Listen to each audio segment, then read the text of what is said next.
perguntar isso porque eu preciso ouvir isso de vocês. Embora eu imagine a resposta, mas mesmo assim eu preciso. Quem aqui de verdade quer continuar ouvindo Deus falar, diga amém. Graças a Deus por isso. Abra sua Bíblia, por favor, no livro dos Salmos. Enquanto você encontra o livro dos Salmos, eu farei isso porque o pastor da igreja, o pastor Rinaldo, me autorizou. Aqui do meu lado direito e do seu lado esquerdo, ao lado da Secretaria de Missões, estão ali os meus livros e alguns cursos também que eu trouxe para deixar à disposição de vocês. Eu tenho 3 títulos de livros e 3 títulos de cursos também em DVDs que poderão abençoar e edificar a sua vida espiritual. Quando você encontrar o livro dos Salmos, localize, por favor, o Salmo de número 40. Alguém aqui ainda tem forças para dar glória a Deus? Quem aqui tem pelo menos um motivo para dizer aleluia? Graças a Deus.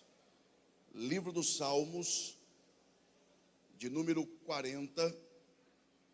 Quando você encontrar o Salmo 40, identifique o versículo 1, porque nós iremos ler a partir dele e encerraremos no versículo de número 3.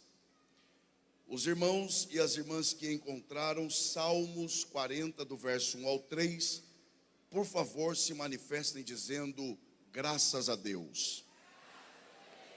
A palavra do Senhor nos diz assim: esperei com paciência no Senhor, e Ele inclinou-se para mim e ouviu o meu clamor.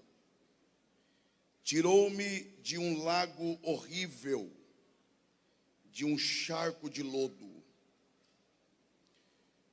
Firmou os meus pés, ou pôs os meus pés sobre a rocha, e firmou os meus passos. Pôs um novo cântico nos meus lábios, um hino de louvor ao nosso Deus. Muitos o verão e temerão e confiarão no Senhor, e os que podem digam amém. E que Deus, por graça, mais uma vez abençoe a exposição de sua palavra. Talvez fosse desnecessário dizer de que nós estamos diante não só de um salmo, mas um dos textos bíblicos que nos é mais conhecidos de toda a Bíblia. Se nós fizéssemos aqui um levantamento, com certeza, se não todos que aqui estão, pelo menos uma boa parte, diria que já teve algum contato com este salmo, que não só nos é muito conhecido, como também nos é extremamente amado. Eu diria que este salmo é um daqueles salmos que nós podemos chamá-lo de um dos salmos clássicos da Bíblia. E quando eu me refiro a ele desta forma, eu quero dizer que se trata de um daqueles salmos mais conhecidos, mais amados, mais apreciados, e por que não dizer, um dos salmos mais pregados pelos pregadores. Eu estou dizendo isso para deixar claro que eu tenho plena consciência de que nós, de certa forma, estamos familiarizados e também acostumados com esse salmo. Eu diria mais, se nós fizéssemos aqui uma lista dos 10 salmos mais conhecidos da Bíblia, claro que este não seria o primeiro da lista, porque sem dúvida alguma o primeiro seria o Salmo 23, mas sem dúvida alguma também este salmo, por certo, faria parte desta lista. Eu continuo reafirmando que eu tenho consciência plena de que este salmo é muito conhecido de todos nós. Todavia, se nós queremos pelo menos tentar, e quando eu uso a expressão tentar, eu estou sendo muito sincero. Se nós queremos pelo menos tentar entender esse salmo da forma correta, e entendendo da forma correta, então extrairmos lições verdadeiras e espirituais para os dias de hoje, é preciso que nós trilhemos pelo caminho correto da interpretação desse texto. E sem dúvida alguma, o primeiro passo nesta direção é desconstruirmos, ainda que de forma muito rápida, mas é necessário e indispensável que nós desconstruamos algumas ideias erradas a respeito desse salmo.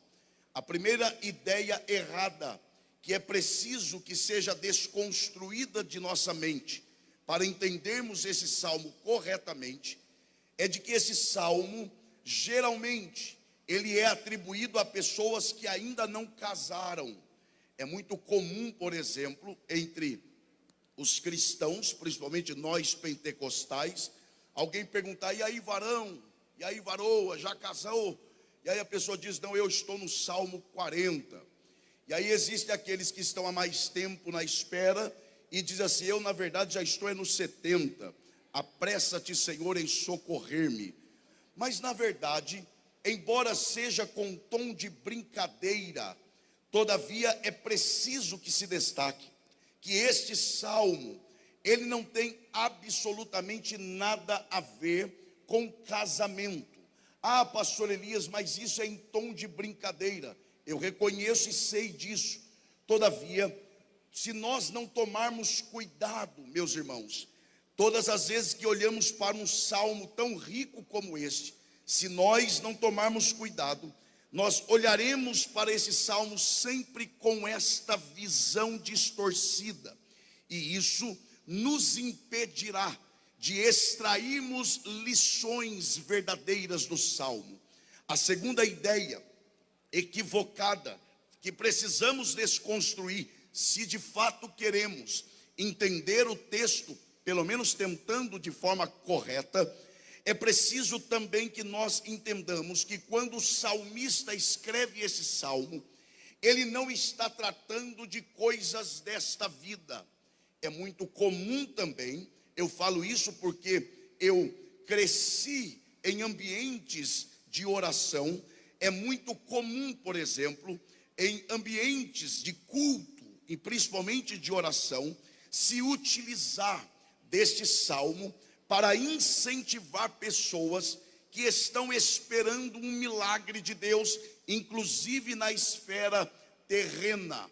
Eu não estou dizendo que nós não devemos esperar em Deus também em relação a estas coisas. Entenda-me bem, por favor.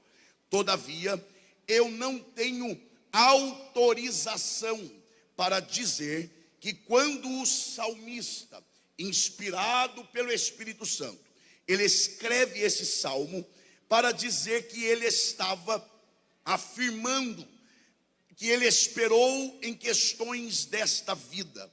Se você atentar bem para as palavras do salmista, em nenhum momento ele lida com dramas relacionados a esta vida, a esfera física. Não, ele está falando de algo que está numa outra dimensão, e é preciso que nós, pelo menos, tentemos ser sinceros e honestos com o texto sagrado. E em terceiro e último lugar, precisamos também desconstruir a ideia que geralmente se tem, e é errada, de que o salmista, quando escreveu esse salmo, ele estava esperando. Não. Observe bem, e não se preocupe que nós vamos chegar lá. Observe bem que ele abre o salmo usando o verbo esperar. Mas quando ele usa o verbo esperar, ele não coloca o verbo no presente, e nem tampouco no futuro. Ele não diz eu espero, ou eu estou esperando, ou eu irei esperar. Não, observe que o salmista coloca o salmo no passado. Ele, ao invés de dizer que está esperando ou que iria esperar, ele diz eu esperei. Ele não está fazendo, ele não irá fazer, ele está dizendo que já fez. Isso toma uma outra direção, ou nos dá uma outra direção, porque isso já caracteriza o salmo como uma espécie de testemunho. É isto que nós temos no Salmo 40, é um testemunho em forma de canção. O salmista está cantando uma experiência, o salmista está cantando o que ele viveu por ter esperado em Deus. E em linhas gerais, você que está bem atento, em linhas gerais, o que o salmista está dizendo é: ninguém perde por esperar em Deus, principalmente porque Deus não fica devendo absolutamente nada para ninguém. Se você concorda com isso, aproveite para dar glória a Deus por esta verdade espiritual. Então observe que o salmista coloca o verbo no passado. Isso quer dizer, ele está cantando uma experiência, e ele abre o salmo dizendo que esperou. Agora dobre a sua atenção, porque este esperar aqui é mais do que geralmente nós pensamos.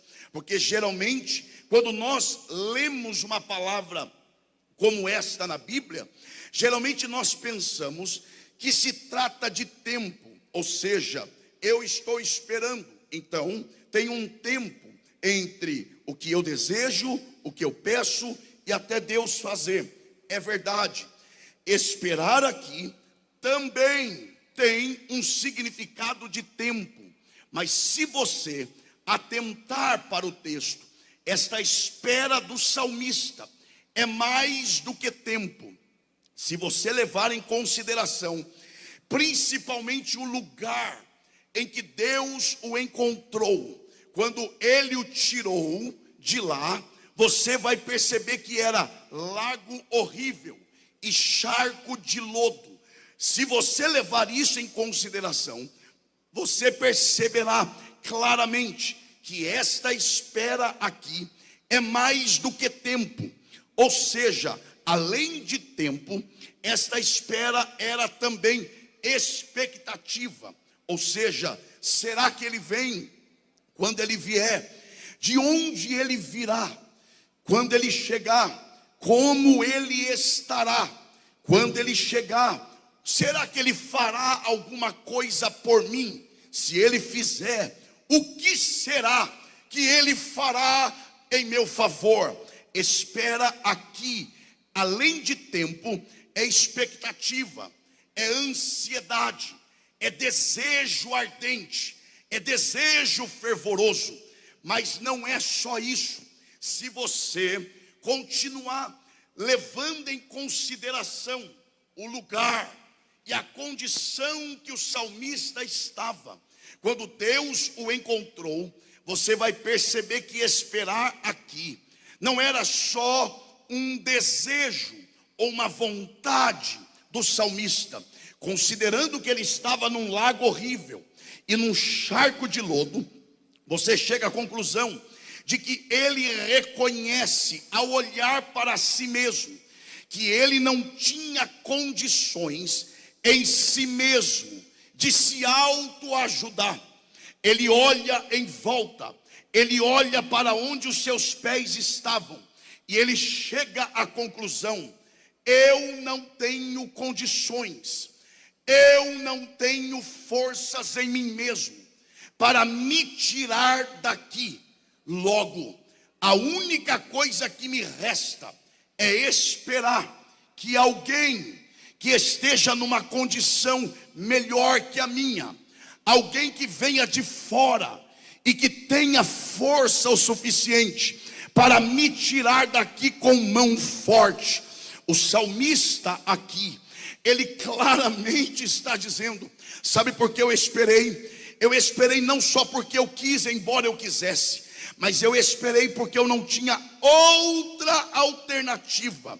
A única coisa que na verdade eu poderia fazer era esperar.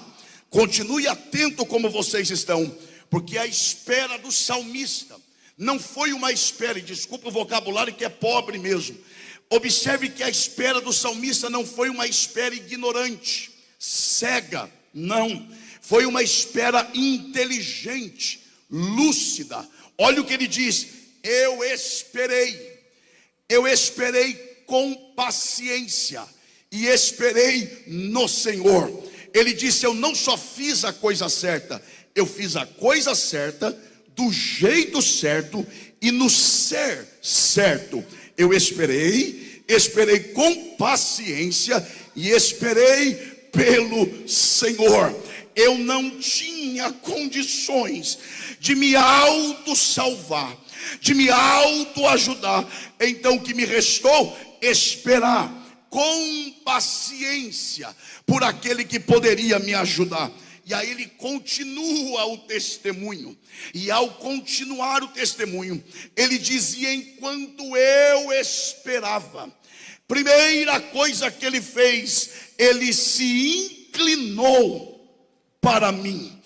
Depois ele ouviu o meu clamor. E depois ele tirou-me de onde eu estava. E depois me deu um novo cântico para cantar. Observe, nós precisamos atentar para o texto. Observe a ordem dos fatos. Isso aqui não está nesta ordem acidentalmente, não está à toa. Isso não é um acidente, é assim que aconteceu. O que é que ele fez? Esperou. Enquanto ele espera, ele diz que a primeira coisa que Deus fez por ele foi olhar para ele.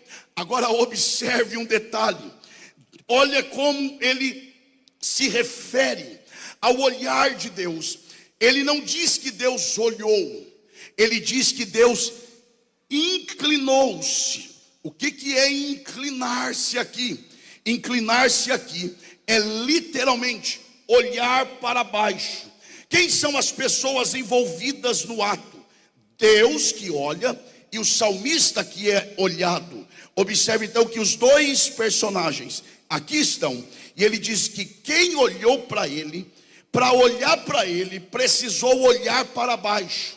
Isso aqui já foi uma emissão de uma mensagem para ele. E a mensagem foi esta: quem está olhando para você não é qualquer um, não está no seu nível. Quem está olhando para você é maior do que você.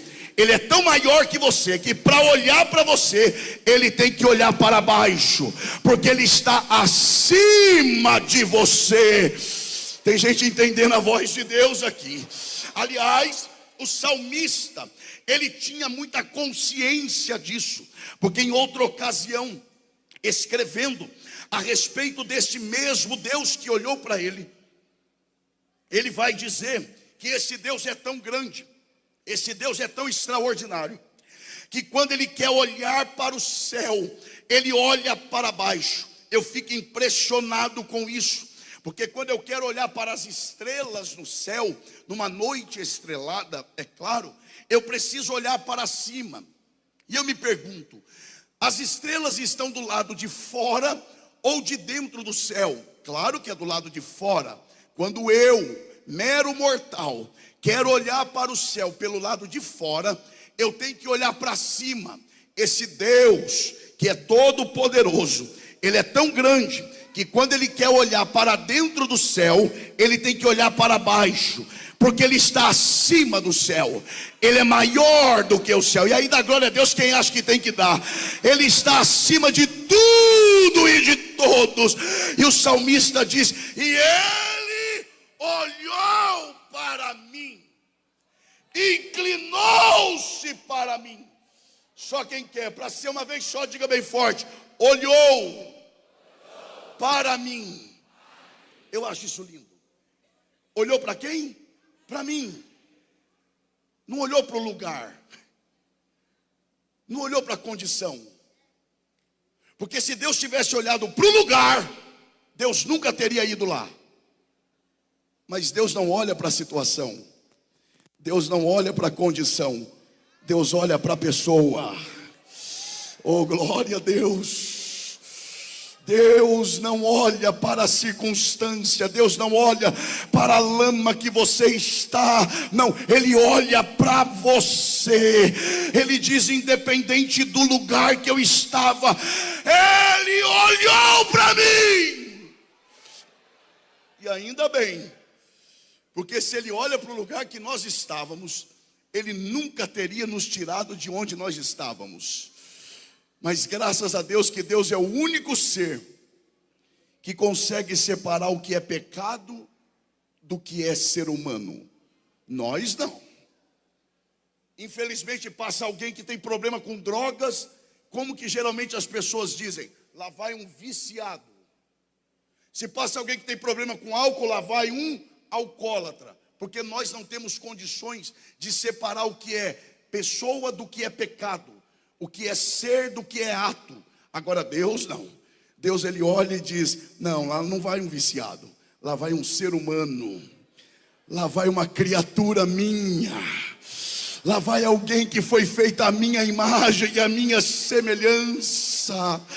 Oh, levante a sua mão ao céu se você deseja, e agradeça a esse Deus que está olhando para você nesta noite. Agora, o que é olhar aqui? Ele inclinou-se. Olhe bem para cá. A ideia aqui é literalmente essa. Alguém que está indo nessa direção aqui, ó. A ideia dele é essa. Ele está aqui, no lago horrível, no charco de lodo. E é como se alguém estivesse indo aqui, ó, nessa direção aqui, ó, para cá, andando aqui, ó, aqui. De repente, esse alguém que está andando nessa direção, alguma coisa chama a atenção dele aqui. Aí ele faz isso aqui, ó. É isso que o salmista está dizendo. Ele está indo aqui, o camarada está ali, e ele está indo nessa direção e não nessa. Aí ele faz assim, ó. Aí chama a atenção aqui, ele faz assim, ó. Ele virou-se para mim. Esse Deus que não depende de mim para nada. Esse Deus que tem coisas muito mais importantes para fazer do que se envolver com alguém que estava na lama como eu. De repente, sem que eu imaginasse, Ele virou-se para mim, Ele inclinou-se para mim. Eu começo a ouvir alguns glória a Deus, porque são pessoas que já se encontraram na história. Porque independente do lugar que você estava, Deus olhou para você um dia. E olha isso, pastor Rinaldo, eu me dirijo ao senhor com muito respeito. Olha o que ele diz. Primeiro ele olha. Depois que ele olha, ele ouve. A gente tem que parar aqui. O que foi que Deus fez primeiro? Grita para cima uma vez só, diga olhou. E depois ele fez o que? Diga ouviu. Espera lá. Então Deus não olhou porque ouviu. Ele ouviu porque olhou. Então olha só, se você não dobrar atenção, você não me entende. Deus não olha porque ele grita. Porque na verdade Deus ouve ele depois que ele clamou, depois que ele olhou. Então qual foi a primeira coisa que Deus fez? Olhou. Então não é porque o salmista clamou. Então por que Deus olhou? Porque ele quis olhar. Então não é mérito do salmista que clamou, porque a única coisa que o salmista fez antes de Deus olhar foi esperar. E enquanto ele esperava, porque Deus quis, olhou para ele. Quando ele olhou e percebeu que Deus olhou, falou: é a minha chance, eu vou clamar. Já que ele me olhou, eu não merecia nem que ele me olhasse, mas já que ele olhou, eu vou clamar. E quem sabe ele me ouve aqui nesse dia. Isso, levante uma de suas mãos aos céus mesmo. Só quem quer, claro. Eu sei quando eu estou pregando, eu sei quando eu estou ensinando, Mas eu sei quando eu estou profetizando, e aqui eu vou profetizar pela palavra. Deus está olhando para nós aqui nesta noite. Aproveite a oportunidade e clame a Ele, porque Ele pode te ouvir aqui nesta noite. Quem reconhece essa verdade e crê, de mãos levantadas, dê o melhor glória a Deus que você já deu aqui hoje. Ele olhou. Quando ele olhou, eu clamei.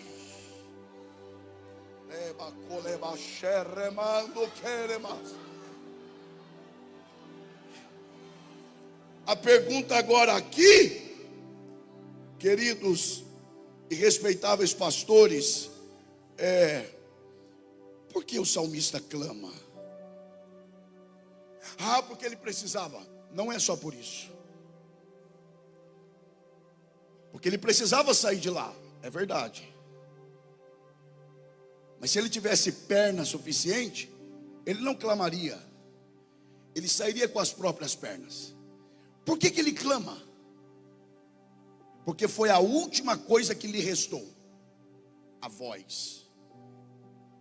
Ele olhou para baixo e disse: não tenho perna suficiente. Olhou para ele e disse: não tenho força de sair da onde eu entrei. Deixa eu ver o que me resta. E eu vou usar o que me resta.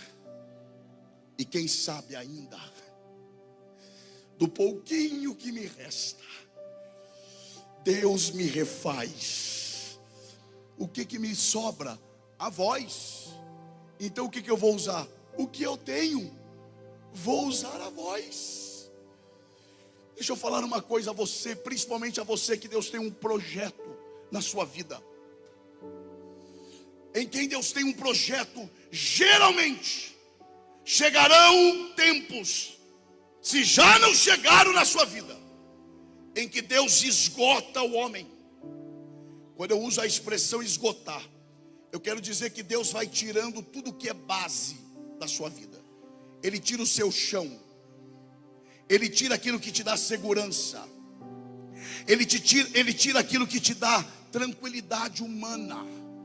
Ele te tira as âncoras, os lugares que você se ancora, se escora, se fundamenta. E Deus começa a tirar um por um para dizer: eu vou te esgotar. Agora creia numa coisa, isso aqui é específico para alguns. Deus esgota sim, quando Ele quer Ele esgota, mas Ele nunca te deixará sem nada. Eu digo de novo, Deus pode tirar muita coisa de você para te ensinar, mas Ele nunca te deixará sem nada. Ele sempre deixará um pouquinho com a marca dele. E todas as vezes que você olhar para aquele pouquinho que sobrar, você vai dizer: foi Deus que deixou. Oh, glória a Deus. Lembra de Jó? Claro que lembra, nós fomos tão bem lembrados aqui pela pastora Rose, por quem eu tenho grande admiração. Jó perdeu o quê? Tudo? Não. Não perdeu, não. Lhe sobrou o quê? Um caco de telha. Não, mas caco de telha não é nada. Não é nada para nós que não temos ferida no corpo. Pergunta para quem está com a perna engessada o valor daquela varinha que vai lá no cantinho do pé, e quando chega lá, se é pentecostal, ainda fala em língua. De tão aliviado. Antes da varinha chegar lá, sangue de Jesus tem poder. Que agonia. Quando chega, eita, aí solta a língua estranha. Pergunta para Jó o valor daquele caco de telha. Corpo cheio de ferida. Chegasse alguém com 1000 bois e dissesse: eu te dou 1000 bois para você me dar esse caco de telha. Ele diria: nunca. O que boi vai fazer pela minha ferida? Esfrega o corpo com ferida no boi para ver. O que está ruim fica pior. Agora passa o caco de telha. Porque Deus nunca te deixará com aquilo que você quer. Deus sempre te deixará com aquilo que você nem sabe que vai precisar, mas vai precisar. E Deus deixou um pedacinho de telha. E do pouquinho, do pedacinho de telha, Deus reconstruiu a história de Jó. Levante mesmo de suas mãos aos céus. Tem gente aqui que chegou arrastado na fé. E você disse: a minha fé acabou. Acabou não, porque se tivesse acabado você não estaria aqui nessa noite. A prova de que ainda tem um pouquinho é que você chegou aqui. E do pouquinho que lhe resta, Deus reconstrói a sua história hoje. E a glória da segunda casa será maior do que a da primeira. Quem recebe a palavra, adore Ele.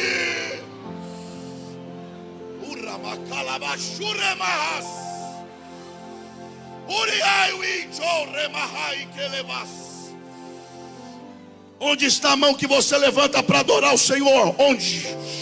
Só quem quer e se sente à vontade. Toque no ombro da pessoa que está perto de você e diga: Deus nunca te deixará sem nada. Nem que seja um caco de telha, Ele vai deixar com você. Deus vai restaurar ministérios aqui nesta noite. O Senhor acabou de falar comigo aqui. Deus vai te levantar de novo. Você vai voltar a pregar. Você vai voltar a cantar. O diabo não te destruiu, não. Deus te levanta hoje.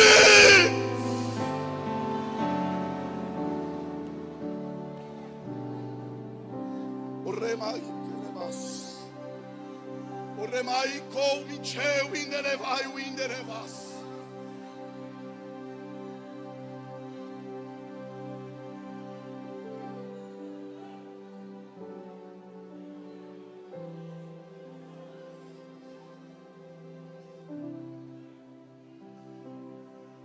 O que você fez, salmista?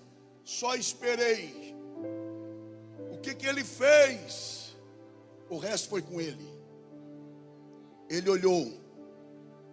Eu não merecia nem que ele olhasse, mas ele olhou. Quando ele olhou, eu falei: a minha chance. Vou usar o que eu tenho. Gritei. E vocês não vão acreditar. Não é que ele me ouviu? Eu não merecia nem que ele me olhasse. Eu não era digno nem que ele me olhasse. Os olhos dele são tão puros que o lugar que eu estava me tornava indigno de ser olhado pelos olhos puros dele, pastor Roberto. Mas mesmo assim, ele me olhou. E eu clamei. E vocês não acreditam? Ele ouviu. E parou por aí? Não. E depois o que ele fez? Tirou-me. Mas aqui a gente tem que parar um pouquinho. Respirar fundo. Conter o ímpeto pentecostal e pensar um pouquinho. Ele diz que o Senhor olhou, ouviu e tirou. Ó, olhou, ouviu, tirou. Para eu olhar, eu olho a distância. Para eu ouvir, eu ouço a distância. Agora, para eu tirar, por exemplo, uma criança lá de trás para colocar aqui, não é a distância. Eu tenho que sair daqui, ir lá e trazê-la para cá. Olha o que o salmista fala: esse Deus que não depende de mim para nada, esse Deus que está envolvido com tantas coisas melhores do que eu não merecia nem que ele me olhasse, e ele me olhou. Eu aproveitei e clamei, e ele me ouviu. E vocês não vão acreditar o que aconteceu. De repente ele começou a se mover na minha direção. Tem gente se encontrando na história aqui. Vocês não vão acreditar. Primeiro ele olhou a distância, ouviu a distância, e de repente ele começou a andar na minha direção. É isso mesmo. Isso é graça. E quando ele chegou perto de onde eu estava, vocês não vão acreditar, porque para eu tirar alguém de lá e colocar aqui, eu também tenho que tocar. Vocês não vão acreditar, quando ele chegou perto de mim, ele estendeu a mão. E vocês não vão acreditar, o lugar que eu estava era de lama, mas quando ele tirou a mão, a roupa ainda era branca. Eu digo de novo, porque eu acho isso aqui lindo demais, porque é bíblico, é uma verdade espiritual, não é porque sou eu que estou falando. Ele colocou a mão na lama, e por incrível que pareça, a roupa dele não se sujou, porque ele é o único que põe a mão na lama e não se suja. Oh, não importa onde você chegou com o seu pecado, ele vai aonde você está, ele vai até você. Se a igreja crê no poder da graça, levante a sua mão e dê um brado de glória, porque eu creio.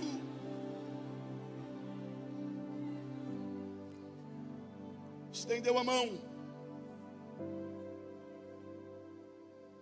me tocou. É demais. Me tocou. Lembra da mulher do fluxo de sangue? Lembra. Olha a condição dela. Pecadora, como todo ser humano.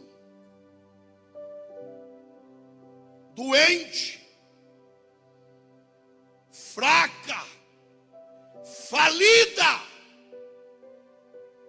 impura, fora da lei, porque não podia entrar no meio da multidão com aquela doença.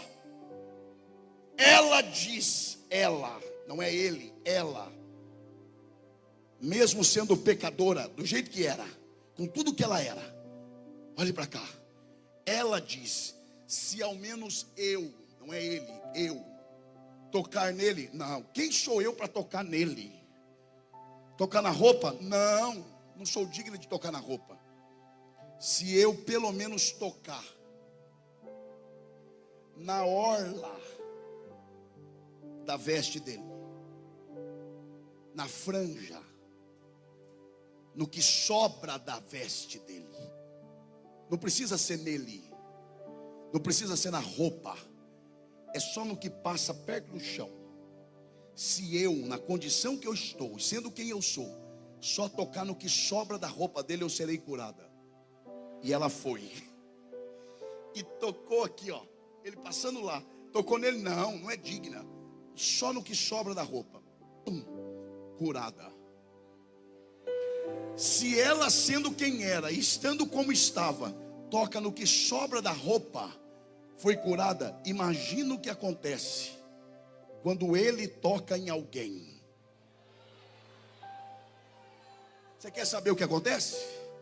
Dá uma olhadinha para o lado. Olha aí. Não é pecado olhar não, meu irmão. Pecado é olhar para outros lados. Olha aí para o lado. Sabe o que acontece? É isso aí que está diante dos seus olhos. Quando ele toca em alguém, ele transforma a vida de pessoas que não tinha jeito nenhum.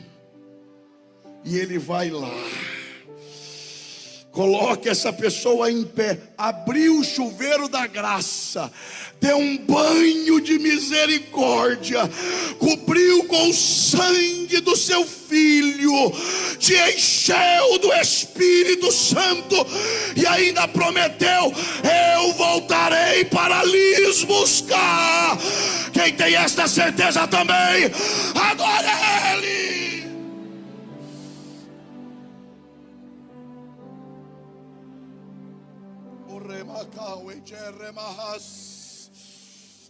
Eu não preciso enganar absolutamente ninguém. Mas quem aqui crê que Deus está falando pela palavra, diga glória a Deus.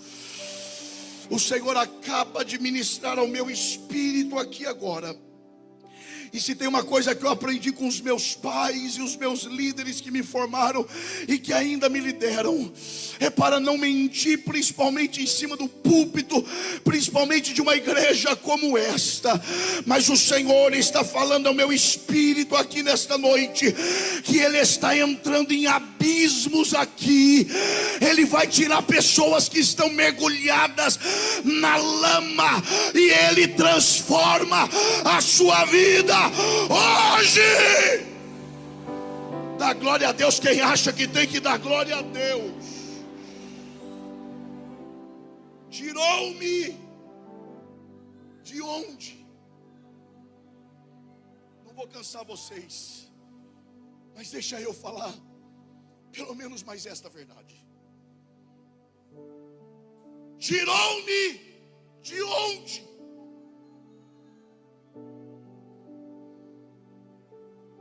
Ele vai dizer de onde. Preste atenção nisso, por amor que você tem a sua vida espiritual. Tirou-me de onde? Ele diz: de um lago horrível e de um charco de lodo. Lago horrível, charco de lodo. Não é a mesma coisa. Obrigado. Não é a mesma coisa. Porque se fosse a mesma coisa, ele diria uma só. Mas ele fala de duas coisas. Preste atenção. Lago horrível e charco de lodo.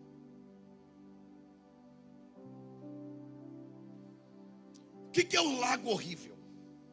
Eu vou ser breve nessa parte. Lago horrível é o lugar. E o charco de lodo é onde estavam os pés dele. É mais ou menos isso aqui. Ilha do Retiro, né? Aqui. Isso aqui. Ilha de São João. Observe isso. Imagina você passando lá naquela avenida. E você olha para a Ilha de São João. Você vê a Ilha de São João e você fala: ali é a Ilha de São João. Tá. Quando você entra aqui onde está tendo o evento, você olha para cá e diz: o pregador está no púlpito. Olha só. É o mesmo espaço, mas são lugares distintos. Ou seja, o púlpito é parte do lugar. É o que ele está falando. Eu estava no lago horrível e os meus pés no charco de lodo. Por que vocês acham? Isso é sério demais. Por que vocês acham que quando ele fala do lago horrível, ele fala de horrível? Ou seja, questão da estética, se é bonito ou feio. Mas quando ele fala dos pés, ele não fala de estética, ele fala de sujeira e mau cheiro. Por quê? Porque quando ele fala lago horrível, é lugar feio, indesejável, de difícil acesso. Ninguém queria ir lá. Passavam de longe e só olhavam e diziam: que lugar feio, porque viam por fora. Mas eu que estava dentro não achava só feio, porque os meus pés não estavam só no lugar feio, estava num lugar sujo e mal cheiroso. E aí por isso que ele fala de charco de lodo, lugar sujo, mal cheiroso e mais escorregadio, perigoso, quase caindo. Oh Jesus, Mas eu abro um parênteses aqui, porque aqui é uma palavra de esperança. Porque aqui é um sinal de que, embora ele estivesse com o pé na lama, mas ele ainda estava em pé. Porque se ele caísse, nunca mais se levantaria. Porque charco de lodo é escorregadio. Se você cai, como é que levanta? Não levanta. Ele estava com os pés na lama, mas ainda em pé. E Deus chegou antes que ele caísse de uma vez por todas. Tem gente entendendo a voz de Deus. Deus levanta quem cai, levanta. Mas Ele também impede que quem está em pé caia. E Deus marcou essa noite aqui neste lugar para dar livramento a algumas pessoas de queda fatal. Eu creio que Deus está indo onde você está, e Ele chegando na frente de Satanás e dizendo: você chegou atrasado, Satanás, eu venci de novo. Ainda tem crente que dá glória a Deus com essas coisas. Onde está a mão que você levanta para adorar o Senhor? Abrace essa pessoa que está perto de você e diga: o diabo não vai estragar a tua história. O diabo não vai manchar a tua história. O diabo não vai destruir o teu ministério. Deus está sustentando crentes aqui.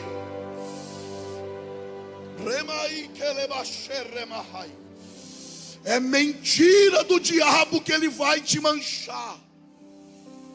Não vai. Não vai. Eu começo a concluir. Lago horrível é o que todos viam. Charco de lodo é o que só ele sabia.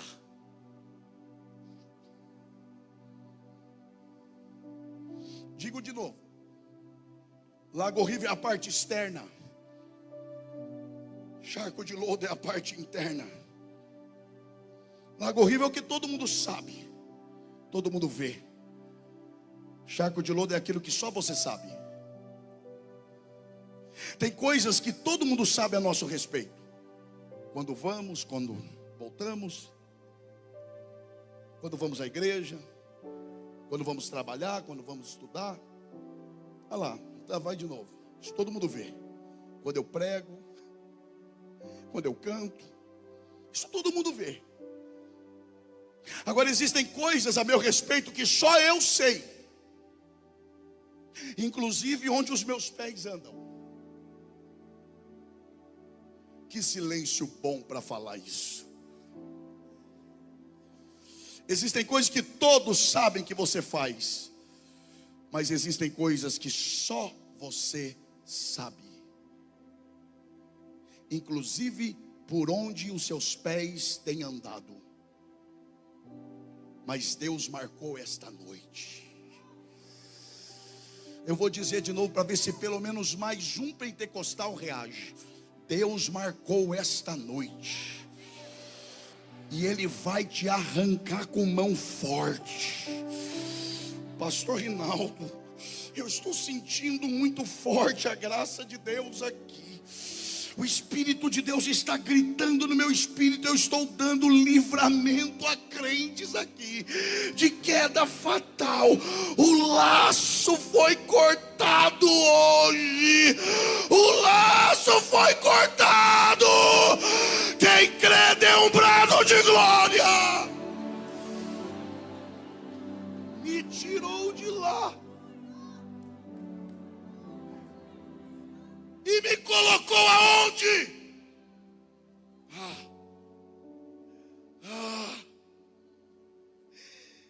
Eu que vivia com o pé na lama.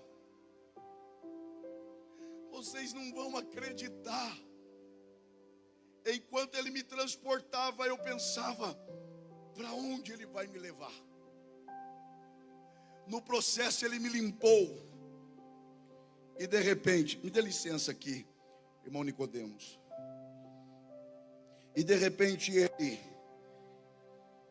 pegou os meus pés que estavam na lama e colocou sobre uma rocha. Não, é impossível isso. Para quem vivia com o pé na lama e agora com o pé na rocha, e como o pentecostal não reagir, porque se é tradicional eu até te entendo e você é meu irmão, mas pentecostal não. Porque se você é tradicional, você é meu irmão, eu te entendo que você só balança a cabeça, mas pentecostal não. Não, por favor, por favor. Eu estudo teologia, mas não sou bobo não, meu irmão. Eu vivia com o pé na lama, e agora o meu pé está na rocha. É no mínimo amém. É no mínimo amém. Tirou os meus pés da lama e trocou a lama pela rocha. Quando meus pés estavam na lama, quem passava via meu corpo, mas não via meus pés. Mas agora que meus pés estão na rocha, quem passa vê os meus pés, porque eu não tenho nada para esconder. Pode olhar agora. Naquela época, eu tinha que ficar pagando muita coisa. Silêncio bom. Naquela época, era senha para todo lado. Agora não. Agora é livre acesso. Quem quiser ver, veja. Ué, diminuiu, glória a Deus, por quê? É ruim, mas é o que tem para hoje à noite. Oh, glória a Deus. Porque Ele colocou os meus pés onde todos podem ver. Já viu o crente que fala: eu não estou nem aí para o que falam de mim. É mesmo? Não, meu negócio é eu e o Pai. É. Então está melhor do que Jesus, né? Porque Jesus marcou uma AGE, a Assembleia Geral Extraordinária, em Cesareia de Filipe, onde não tinha fariseu. Ele queria paz, ele não queria briga. Aí ele marcou essa AGE, se movimentou todo. E a pauta da AGE, sabe qual foi? Duas. Eu quero saber o que os outros falam de mim, e eu quero saber o que vocês falam de mim. Se eu que sou eu, ou se ele que é ele, se preocupou com o que os outros falavam dele, por que eu não vou me preocupar?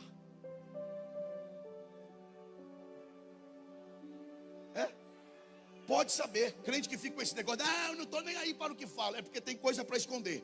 Porque se não tem, eu quero mais é que saiba. Porque minha vida é um livro aberto. Pode ler. É ruim, mas é isso aí, meu irmão. Porque agora a gente não vive mais com o pé na lama, a gente vive com o pé na rocha. Oh, glória a Deus, oh, glória a Deus. Quem deseja isso de verdade, oh, levante a sua mão e dê glória. Agora deixa ele falar, eu começo a encerrar, que aqui é bom de pregar. Mas antes do arrebatamento eu quero voltar aqui. Pôs os meus pés na rocha. Toda vez que eu tenho que ir ao Rio de Janeiro, eu tenho que descer a Serra de Petrópolis. Todas as vezes. Desço, subo. Tem 10 anos que eu faço isso. Desde que me casei muito bem, por sinal. Graças a Deus. Porque deve ser muito ruim ter casado errado. Oh, deve ser. Cuidado, você que é solteiro, viu? Vigia. Tente aí morrendo pelos cantos. Não, ele me abandonou. Agradeça, porque pode ser livramento. Viu? Isso aqui é profético, porque não estava no script, não. É profético. Sacode a poeira e vida que segue, meu irmão. É isso aí.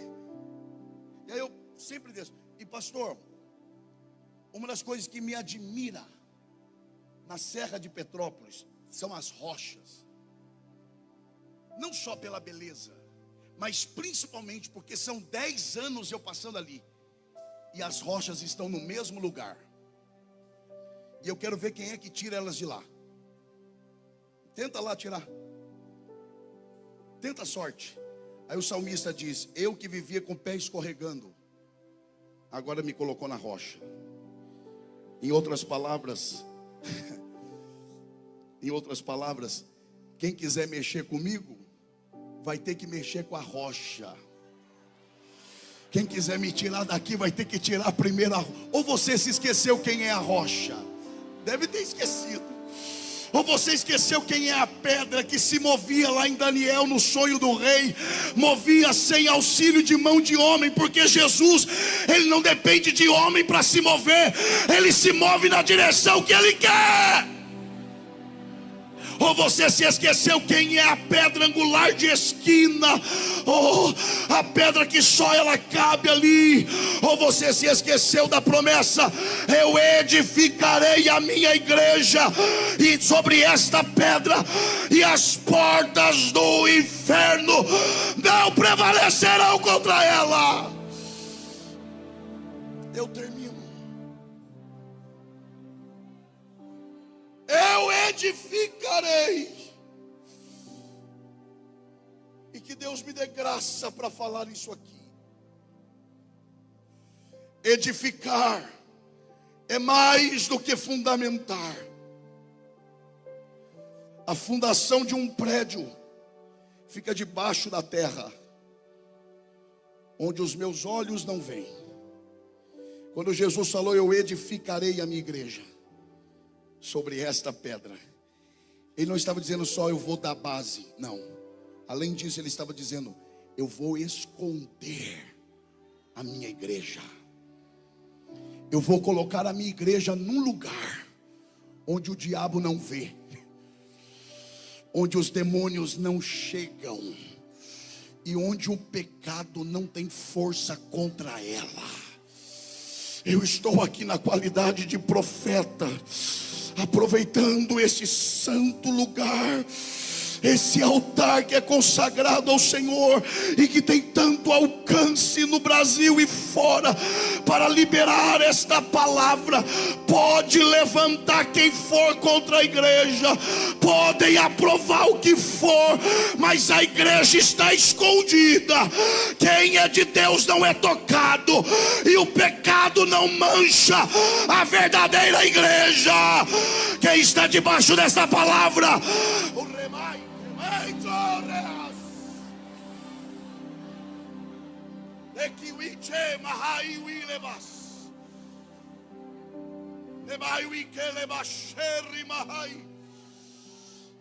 antes que você fique em pé, porque eu vou encerrar, abrace essa pessoa que está perto de você. Não é pecado fazer isso. E diga para essa pessoa: se você é de Deus, irmão, se ele depender do seu ânimo, ele está perdido. Vai lá, diga: se você é de Deus, você está debaixo desta promessa. Você está sobre a rocha, e o diabo não te enxerga. Os demônios não chegam em você. O pecado não tem força contra a tua vida. Oh glória, você crê nisso?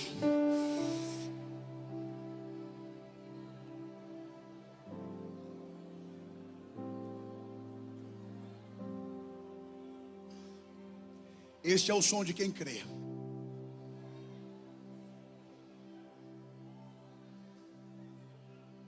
Pôs os meus pés sobre a rocha, firmou os meus passos, colocou os meus passos na direção certa. Agora eu sei de onde eu vim, sei onde estou, e sei para onde estou indo também. Irmão, é para reagir mesmo. Mas deixa eu encerrar falando isso aqui. Mas ele não só me tirou de lá e me colocou aqui. Me tirou de lá, me pôs aqui, me deu direção. Olha para cá. E pôs um novo cântico nos meus lábios. Você pode falar novo cântico? Não, para Volta Redonda ouvir, vai lá. Novo cântico nos meus lábios. Então a canção é o que? Diga bem forte: nova. A boca fala do que o coração está. Então, se o que sai da boca é uma canção nova, significa que o coração também é novo. Obrigado. O coração também é novo. Só me ajuda no retorno aqui, se possível. O coração também é novo. Porque Deus, Ele não muda só pessoas de endereço, tirar de lá para colocar aqui. Não. Ele também muda o coração da pessoa. Tem gente que só muda de endereço. Você olha e fala, é crente, até abrir a boca. Quando abre a boca você fala, não é nada daquilo que parece. Mas o salmista está dizendo, não, comigo não. Eu saí de lá, vim para cá. Mas quando eu abro a boca, o que sai é coisa nova também. Se cumpre o que Deus falou na boca de Ezequiel. Porém vós o meu espírito, tirarei o vosso coração de pedra e colocarei um coração de carne. Sabe o que é isso? Vou tirar o que é de vocês e vou colocar o que é meu. É troca de coração. Me dá o velho que eu te dou um novo. Quem deseja que Deus troque o seu coração nesta noite, eu quero fazer um convite aqui. Onde está a primeira pessoa que deseja entregar a sua vida ao Senhor Jesus agora? Eu preciso fazer isso.